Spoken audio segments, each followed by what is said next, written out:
આજે આપણે આ લેક્ચરમાં નિયત સંબંધમાં ઉદાહરણ નંબર 6 ની સમજૂતી લઈશું. ઉદાહરણ નંબર 6. ગુજરાત રાજ્યની એક યુનિવર્સિટીમાં ચાલુ વર્ષે વિદેશથી ભણવા આવેલા વિદ્યાર્થીઓમાંથી 7 વિદ્યાર્થીઓનો એક નિષ્કર્ષ લઈ તેમનો IQ અને તેમણે 75 ગુણની પરીક્ષામાં મેળવેલ ગુણની માહિતી નીચે પ્રમાણે છે. આપણે માહિતી લખેલી છે. આ માહિતી પરથી y ની x પર નિયત સંબંધ રેખા શોધો અને જો કોઈ વિદ્યાર્થીઓનું બુદ્ધિમત્તા એટલે કે IQ 120 હોય તો તેના ગુણનું અનુમાન કરો. આ ઉપરાંત IQ 100 હોય ત્યારે અનુમાનમાં થતી ત્રુટિ શોધો. તો આગળ આપણે ત્રણ વસ્તુ મેળવવાની છે. નિયત સંબંધ રેખા, પછી IQ 120 હોય ત્યારે વિદ્યાર્થીના ગુણનું અનુમાન અને IQ 100 હોય ત્યારે અનુમાનમાં થતી ત્રુટિ. તો સૌપ્રથમ વિદ્યાર્થી આપણે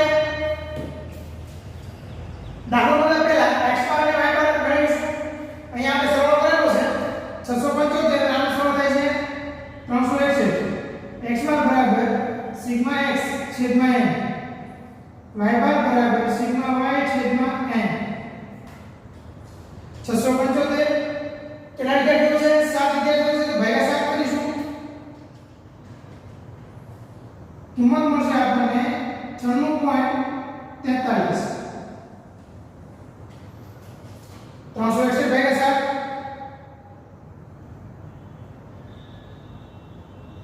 51.57.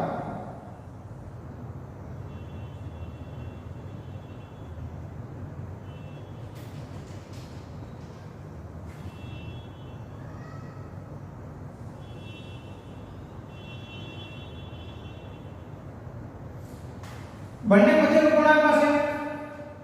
તો આપણે xy વાળો તો u વાળો સૂત્ર વાપરી શકીએ. પણ એ કિંમત બહુ મોટી છે. x અને y ની કિંમત જોઈએ તો બહુ મોટી છે પ્રમાણમાં. તો આપણે સૂત્ર u અને v વાળો વાપરીશું. બરાબર. u મેળવવા માટે u બરાબર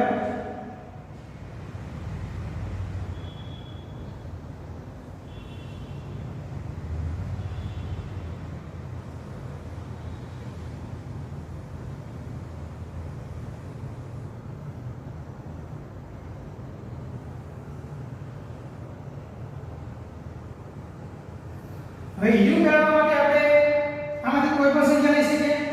માની લો કે આપણે 90 લઈએ છીએ. a બરાબર એટલે કે x - 90 છેદમાં આ બધી સંખ્યા જુઓ.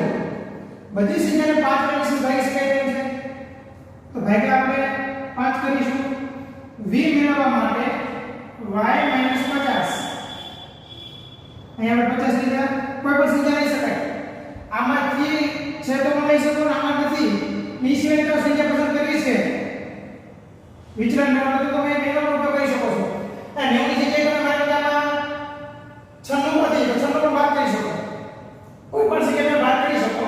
પણ બને ત્યાં સુધી x અને y ની જે કિંમતો છે એમાંથી પસંદ કરો.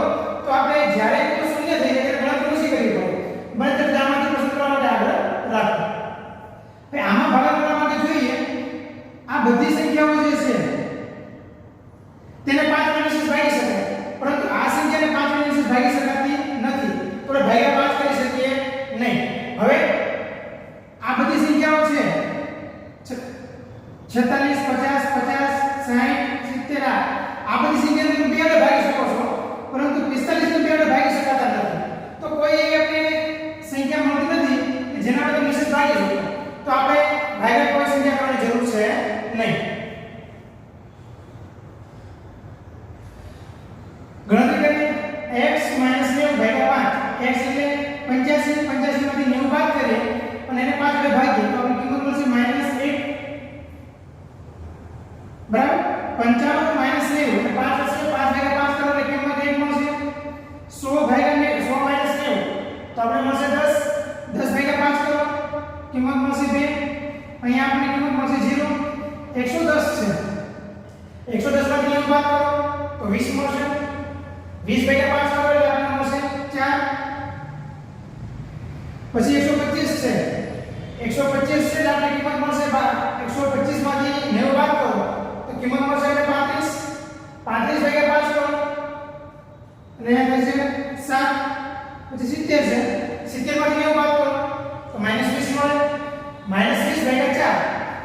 સોરી 5 તો આની કિંમત મળશે -4. હવે આનો સરવાળો કરીએ આપણે. સરવાળો આપણે કરે મળવો જોઈએ 9 કારણ કે આ બંને એક એક છે ઉડી જશે બરાબર. 4 4 ઉડી જશે તો 7 ને 2 9. હવે y -50 46 માંથી 50 બાદ કરો -4 અને 50 છે તો 0 0. 45 માંથી 50 બાદ કરો -5. 60 માંથી 50 બાદ કરો 10. 70 માંથી 50 20. 40 માંથી 50 બાદ કરો -10. હવે આનો સરવાળો કરવો છે આપણે. આ બંને કિંમતો શૂન્ય થઈ જશે. -5 -4 -9 એટલે આપણી કિંમત મળશે 11.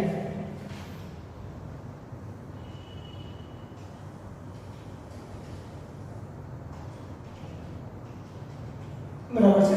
હવે આગળ વધીએ. હવે આગળનું પ્રોબ્લેમ છે આપણો યુવી વાળો. યુવી મેળવી બંને ગુણાકાર -4 ગુણ્યા 1 -1 એટલે 6 મળે 4 એકા 4 અને 0 0 0. કોઈ પણ સંખ્યાને 0 વડે ગુણાકાર કરવામાં આવે જવાબ આપણને 0 મળે છે. 4 40 7 14 10 ગુણ્યા 4 40. સરળ કરીએ બધા.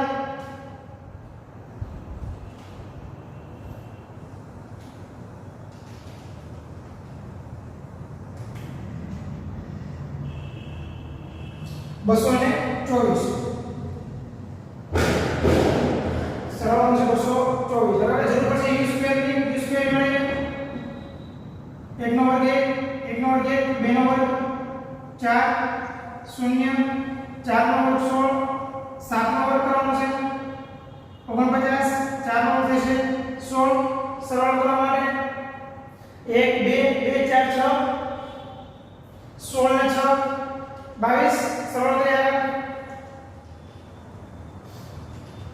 સરળ મળશે આપણને 87.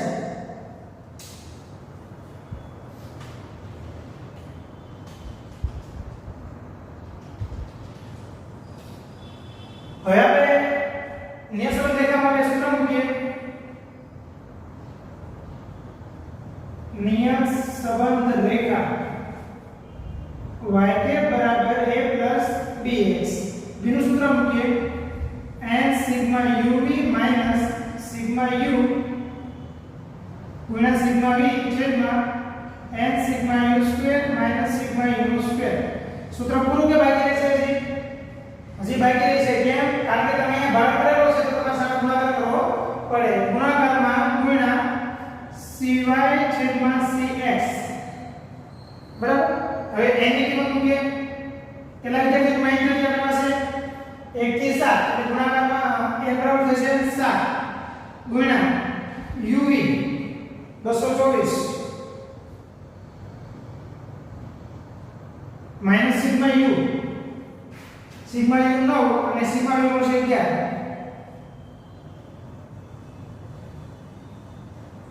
n બરાબર 7 મૂકીએ.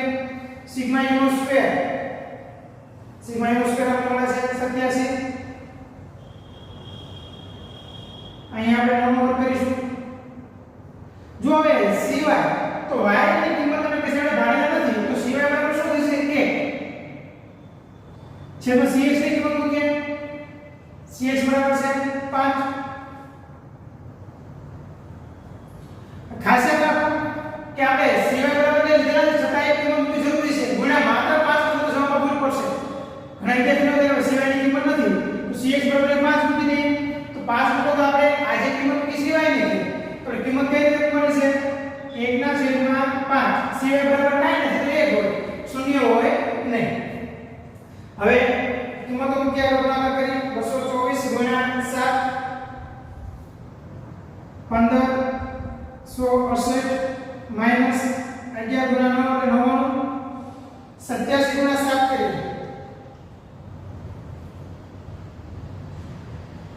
9 નો વર્ગ બાદબાકી કરીએ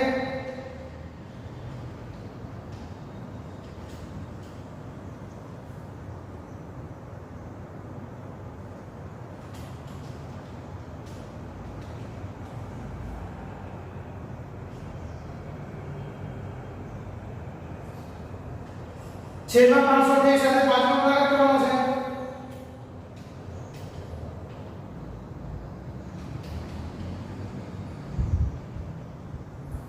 કિંમત મળે છે આપણને 0.55 પછી છે 64. ત્રીજો આંકડો 5 કરતા મોટો છે તો આપણે લખીશું 0.56. બેની કિંમત મળશે આપણને 0.56. ઓકે, પુસ્તક પ્રમાણે આપણે જે કિંમત છે તે મળી જાય છે. હવે આપણે એની ગણતરી કરવાની છે. a બરાબર y બાર માઈનસ bx બાર. y બાર ની કિંમત મૂકીએ 51.57 માઈનસ b ની કિંમત 0.56 ગુણ્યા x બાર ની કિંમત 96.43.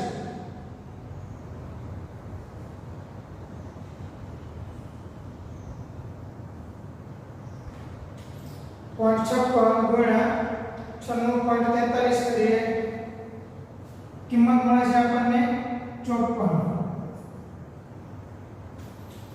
51.57 માંથી 54 બાદ કરીએ -2.43. નિયત સમરેખા મળે આપણને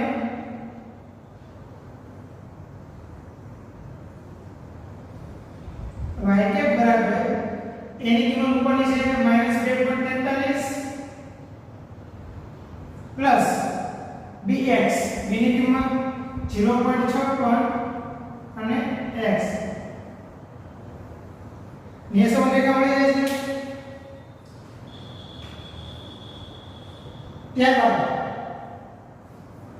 પુસ્તકમાં જોઈએ આપણે પુસ્તકમાં એવું કીધું છે કે જો નિયત સમરેખા મળી ગઈ છે. હવે આપણે એવું કીધું છે કે જો કોઈ વિદ્યાર્થીઓનો IQ 120 હોય તો તેના ગુણનું અનુમાન કરો.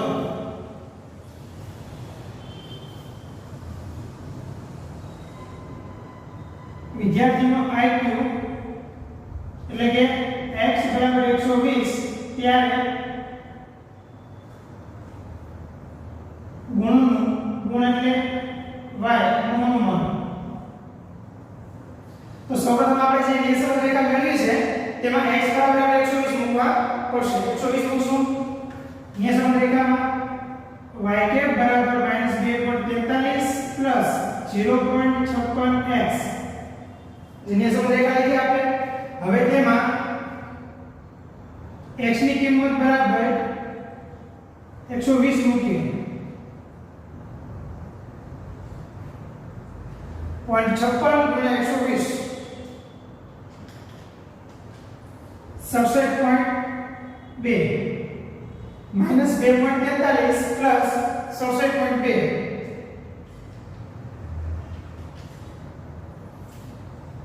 જવાબ મળે છે આપણને 64.77. એટલે કે જો કોઈ વિદ્યાર્થીનો IQ 120 હોય તો તેને 75 માંથી મેળવેલા ગુણ કેટલા હોવા જોઈએ? 64.77 હોવા જોઈએ. આ આપણે અનુમાન કરેલું છે. હવે આપણે એવું કીધું છે કે જો કોઈ ત્રીજી વસ્તુ જે શોધવાની છે કે જો કોઈ વિદ્યાર્થીનો IQ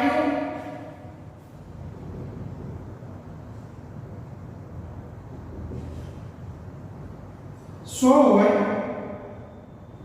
તો અનુમાનની ત્રુટિ શોધો.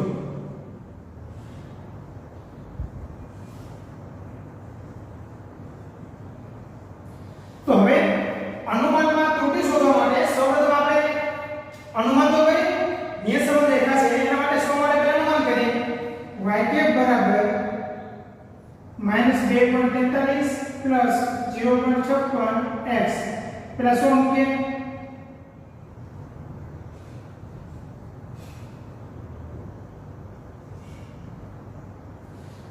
0.56 ગુણ્યા 100 કરીએ એટલે કિંમત મળશે 56. બાદ બાકી કરીએ કિંમત મળે છે આપણને 53.57. આપણે અનુમાન કર્યું. હવે ત્રુટિ શોધવાની છે. ત્રુટિ એટલે ઈ સૂત્ર શું છે? y માઈનસ y કે y એટલે જે વાસ્તવિક કિંમત છે તે અને y કે બદલે અનુમાન y એટલે વાસ્તવિક કિંમત અને y કે બદલે અનુમાન એટલે શેની વાસ્તવિક કિંમત જો IQ 100 હોય એવું આપણે જોઈએ કે રકમમાં કે આપણે IQ 100 એવું આપેલું છે અહીંયા છે જુઓ હકીકતમાં કોઈ વિદ્યાર્થીનો IQ 100 હોય ત્યારે એને કેટલા ગુણ હોય છે 50 તો આપણે તેની કિંમત મૂકવાની છે કે 100 સામે વાસ્તવિક ગુણ કેટલા મળે છે આપણને 50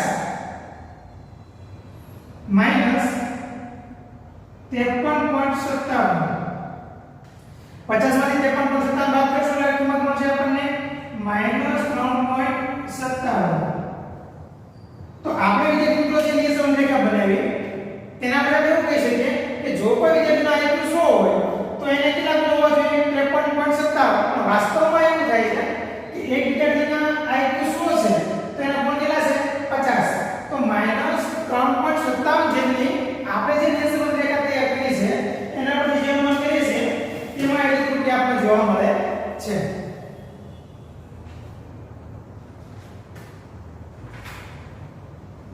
બરાબર છે તો આ રીતે ત્રુટિ શોધી શકીએ આવો દાખલો જે છે તે વિભાગ F માં 5 માર્કમાં પૂછી શકે નિયત સંબંધ રેખા પછી અનુમાન અને અનુમાનમાં ત્રુટિ સ્વાધ્યાયમાં જોઈએ આ દાખલા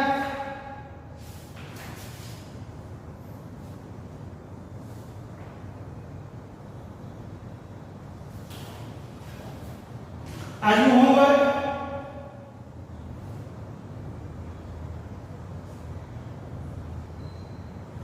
સ્વાધ્યાય 3.2 દાખલા નંબર 1 થી 3 સુધી આપણે ગણેલા છે દાખલા નંબર 4 અને 5 આ રીતના છે દાખલા નંબર જે 4 અને 5 છે તે આ રીતના છે આપણે ગણવા માટે પ્રયત્ન કરવાનો છે છતાં જ્યારે મુશ્કેલ